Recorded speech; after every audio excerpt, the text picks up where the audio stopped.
চাই। আজ 15ই আগস্ট, সবাই স্বাধীনতা দিবসের শুভেচ্ছা দিচ্ছে, সবাই বলছে আমরা স্বাধীন। কিন্তু একটা কথা ভাবছি, আমরা কি সত্যি স্বাধীন?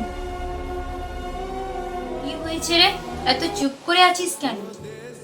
মা, একটা মেয়ে যদি রাতের অন্ধকারে রাস্তায় হাঁটতে ভয় পায়, যদি ধর্ষণের খবর শুনে নিজের নিরাপত্তা নিয়ে ভয় পায়, তাহলে কিভাবে বলবে আমি স্বাধীন? তাহলে তুই কি চাস, মেয়েদের বাইরে বেরোনো বন্ধ করতে? না মা, মেয়েদের বন্ধ করে রাখতে হবে না, মানুষের নোংরা মানসিকতাই পাল্টাতে হবে।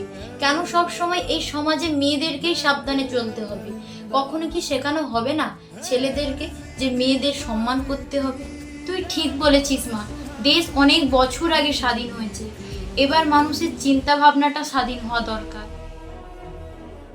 আমি শুধু স্বাধীন হতে চাই না, আমি নিরাপদে স্বাধীন হতে চাই।